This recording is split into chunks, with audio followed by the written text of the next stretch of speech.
That breaking news: after 70 days on the campaign trail, Governor Scott Walker has dropped out of the presidential race. The governor made that announcement about 1 hour ago in Madison. And our Charles Benson is live in Madison right now with the latest. Charles?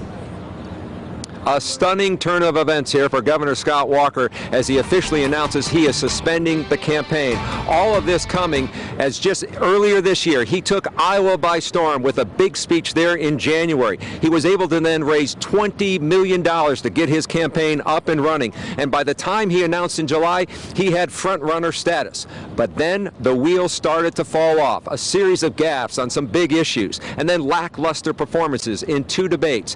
And then the polls. A free fall in the polls. Most recently, a CNN poll had him at less than 1%. Just an hour ago, here's what he said about why he's dropping out. Today, I believe that I'm being called to lead by helping to clear the field in this race so that a positive, conservative message can rise to the top of the field. With this in mind, I will suspend my campaign immediately.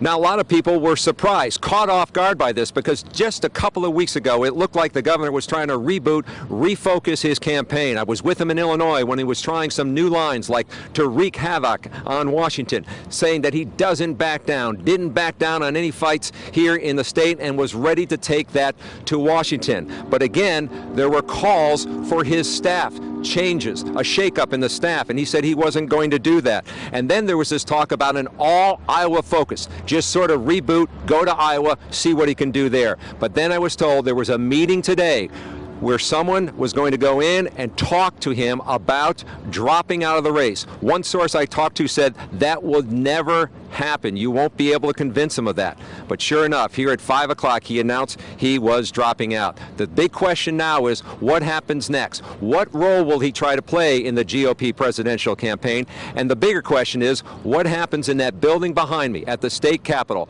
How will he embrace his role as governor that he had sort of put on the back burner as he was trying to win this presidential contest? We're live in Madison. Charles Benson, today's TMJ4. Many questions that we'll be answering over the next couple of days. Charles, thanks so much. A number of protesters at the state capitol today as Walker made that announcement. Julia Fellow also live in Madison this evening. She has the latest on that. And Julia, we heard some of the applause in the room as Governor Walker said he was suspending his campaign. Was that those protesters? That's right. That was one person. We don't know exactly who he was, but they were celebrating outside here. About 30 protesters outside the Edgewater Hotel here in Madison. They were telling me that they were celebrating the announcement and believe his fights against labor unions while governor here did not help him nationally. Many saying solidarity forever, and I'm sticking to the union. His policies in Wisconsin haven't worked for the middle class or for the working class. Why would they work in Washington? His talk about wreaking havoc in Washington is just crazy talk. And that protesters was referring to when Governor Scott Walker vowed that he was going to wreak havoc on Washington in a speech earlier this month. Now many of those protesters are gone. All that's left is some writing on the ground here, chalk in the street. One of them reads, "This way to work, Scott," pointing to the state capitol. Reporting live in Madison, Julia Fellow, today's TMJ4. All right, Julia, thanks so much. Governor Walker was actually on the campaign trail in Iowa all weekend, making today's announcement even more of a surprise. Joining us now with some insight into what went on in the governor's head the last 24, 48 hours or so, UW-Milwaukee professor Mordecai Lee. You said this comes down to money. Governor Walker had a lot of money in his super PAC, which was started early, but he launched his actual presidential bid very late. What did that do to hamstring him in the financial department? That's a great question because it shows how confusing campaign financing is. That there's a super PAC that was flush with money. In fact, just 10 days ago, they did a saturation media buy in Iowa in anticipation of the caucus.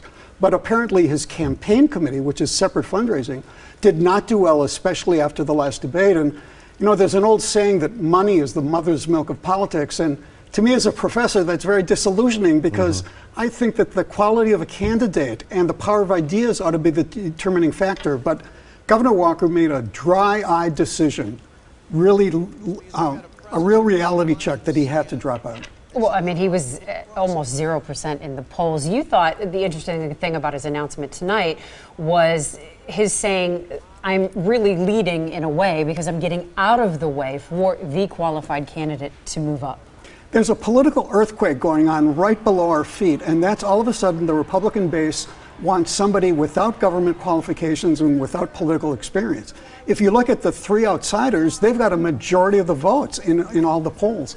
What he wants is one of the experienced governors who's an open conservative to be the candidate, and so he doesn't want to dilute the effect of that sort of invisible primary. So Governor Walker gets to be a bit of a power broker here, depending on where he decides to throw his support. And if he's got super PAC money, he can give that to a campaign or use it to support someone else's campaign. You're way ahead of everybody, and they've got the money because of their media buy. So they might support somebody, but officially he's not supposed to have any contact with them. I think that he's considering that maybe if a Republican gets elected president, they'd offer him a position in Washington, or he runs 4 years from now as the guy who's been around the block. All right, Mordecai Lee from UW-Milwaukee, thanks so much for your insight this My evening. pleasure. You can find the latest information on Governor Walker's decision to end his run for the White House at our website, TMJ4.com.